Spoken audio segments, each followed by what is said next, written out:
জাতীয় নাগরিক party NCP কর্তৃক আয়োজিত আমাদের ফরিদপুর অঞ্চলের সাংগঠনিক যে অঞ্চল তার অধীনে যে জেলা সমূহ রয়েছেন ফরিদপুর, মাদারীপুর, শরীয়তপুর, রাজবাড়ী এবং গোপালগঞ্জ, এই অর্থ জেলা সমূহের আমাদের আজকে বিভাগীয় ইফতার, সেই ইফতার মাহফিলে আজকে এখানে উপস্থিত হয়েছেন ফরিদপুর 1 আসনের মাননীয় সংসদ সদস্য ইলিয়াস মোল্লা সাহেব।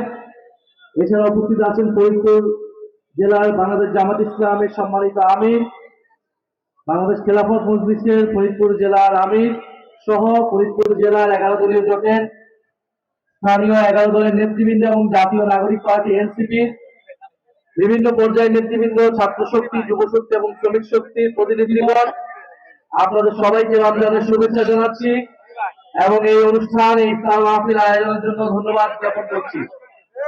আমার পূর্ববর্তী বক্তারা সবাই বলেছেন বাংলাদেশের পরিস্থিতি আপনারা দেখেছেন যে একটি নির্বাচন হয়েছে জুলাই গণঅভ্যুত্থানের পরে, বহুল আকাঙ্ক্ষিত নির্বাচন, কিন্তু সেই নির্বাচনেও কলঙ্ক লাগানো হলো, সেই নির্বাচনকে নানাভাবে প্রশ্নবিদ্ধ করা হয়েছে।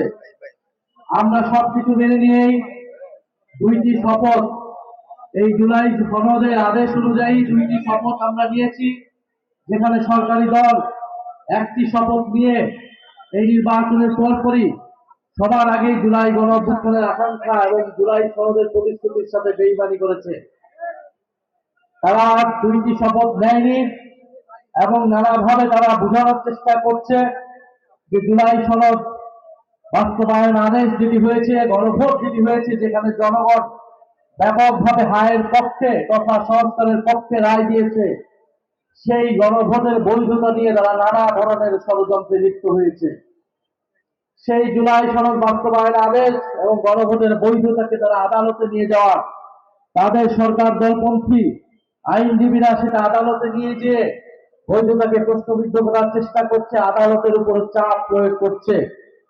আমরা দেখছি দুদককে কিভাবে, দুদকের চেয়ারম্যান এবং কমিশনারদেরকে চাপ প্রয়োগ করে পদত্যাগে বাধ্য করা হলো, বাংলাদেশ ব্যাংকের গভর্নরকে মব তৈরি করে সেই তার প্রতিষ্ঠান থেকে তা প্রতিষ্ঠান ছাড়তে বাধ্য করা হলো। বিগত আমলে আমরা শেখ হাসিনার আমলে দেখেছিলাম এইভাবে রাষ্ট্রীয় প্রতিষ্ঠানগুলো, দেশের প্রতিষ্ঠান, বিচার বিভাগ, প্রশাসন, পুলিশ সবকিছু কিভাবে একটি দলীয় গ্রহণ করা হয়েছিল। সেই একই প্রবণতা আমরা এই সরকারের মাত্র 1 মাসও হয়নি, সেই সরকারের শুরু থেকেই আমরা দেখতে পাচ্ছি। দেখলে বোঝা যায় বৃষ্টি হবে কিনা, দিনের শুরুতেই আকাশ দেখলে বোঝা যায় যে আজকের দিনটা কেমন যাবে। এই সরকারের প্রথম শুরুর দিক থেকে দেখেই বোঝা যাচ্ছে এই সরকার বাংলাদেশকে কিভাবে পরিচালিত করতে চাচ্ছে, কোন দিকে নিয়ে যেতে চাচ্ছে। সংস্কারের বিপক্ষে, বিচারের বিপক্ষে যদি কোনো শক্তি, কোনো সরকার দাঁড়ায়, বাংলাদেশের জনগণ সেটা গ্রহণ করবে না। জাতীয় নাগরিক পার্টি এনসিপি এবং 11 দল সেটা সহজে মেনে নেবে না। আমরা এই সরকারের সাথে ইতিবাচক মনোভাবেই কাজ করতে চেয়েছিলাম। দায়িত্বশীল বিরোধী দলের ভূমিকায় আমরা সংসদ এবং সংসদের বাইরে থাকতে চাচ্ছি এখনো, কিন্তু সেটার জন্য সরকারকেও দায়িত্বশীল আচরণ করতে হবে।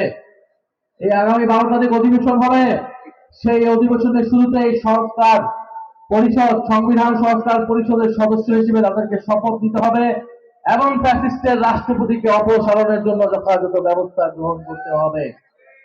অন্যথা যদি ঘটে, বিচ্যুতি যদি ঘটে, তাহলে 11 দলকেও, আমাদেরকেও, জাতীয় নাগরিক পার্টি এনসিপিকে আমাদের চিন্তা করতে হবে, আমাদের সিদ্ধান্ত নিতে আমরা বাধ্য থাকব।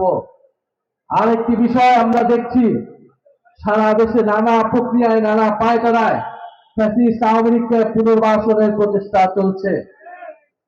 মিডিয়ার মাধ্যমে বিভিন্ন মিডিয়া নানা পরিকল্পনা করে জুলাই গণঅভ্যুত্থানকে টার্গেট করে যাচ্ছে 5ই আগস্টের পর থেকে এবং এই নির্বাচনের পর থেকে সরকারের আশ্রয়ে প্রশ্রয়ে এবং গ্রিন সিগন্যালে তারা ব্যাপকভাবে আওয়ামী পুনর্বাসনের চেষ্টা এবং সেই ন্যারেটিভে তারা নিউজ, তথ্য, সংবাদ, অপতথ্য দ্বারা প্রচারণা করছে। আমরা খুব স্পষ্টভাবে বলতে চাই, ফ্যাসিস্টদের কোনো ক্ষমা নাই। ফ্যাসিস্টদের বিচার, ফ্যাসিবাদের দোষরদের বিচার এই বাংলার মাটিতে হবেই হবে ইনশাআল্লাহ। শরীফ ওসমান হাদিকে যারা হত্যা করেছে, সেই সকল হত্যাকারীদের খুনিদের বিচার এই বাংলার মাটিতে হতেই হবে। এর পথে যারা বাধা হয়ে দাঁড়াবে তাদের বিরুদ্ধে আমরা দাঁড়াবো, তাদের বিরুদ্ধে বাংলাদেশের জনগণ দাঁড়াবে। আমরা খুব স্পষ্টভাবে বলতে চাই, মুক্তিযুদ্ধের নামে, ৭ই মার্চের নামে, শেখ মুজিবের নামে, অন্য যে কোনো কিছুর নামেই ফ্যাসিস্টদেরকে যদি পুনর্বাসনের প্রচেষ্টা চালানো হয় তাহলে সেটা আমরা মেনে নিব না। মুক্তিযুদ্ধ আমাদের গৌরব ইতিহাসের অংশ। মুক্তিযুদ্ধের আকাঙ্ক্ষাকে যারা ভুলণ্ঠিত করেছে সেই ফ্যাসিস্ট দোসররা গত ১৬ বছর ধরে শেখ মুজিবুরের নামে, ৭ই মার্চের নামে, মুক্তিযুদ্ধের নামে তাদের সকল অপকর্ম, লুণ্ঠন, তাদের গণহত্যা, গুম খুন সবকিছুকে বৈধতা দেওয়ার চেষ্টা করে গিয়েছে। এখনো আমরা একই প্রচেষ্টা দেখছি। মুক্তিযুদ্ধের নামে, শেখ মুজিবুর রহমানের নামে, ৭ই মার্চের নামে ফ্যাসিবাদের পক্ষে সাফাই গাওয়ার একটা বৈধতা তৈরি করার চেষ্টা করা হচ্ছে। এই সকল চেষ্টাকারীদেরকে বলে দিতে চাই, আপনাদেরকে আমরা হুঁশিয়ার করতে চাই, এই ধরনের অপচেষ্টা করে কোনো লাভ হবে না। সংস্কারের পক্ষে আসুন, বিচারের পক্ষে আসুন, নতুন বাংলাদেশ বিনির্মাণের পক্ষে আসুন। আমরা বাংলাদেশকে সামনের দিকে এগিয়ে দিতে চাই।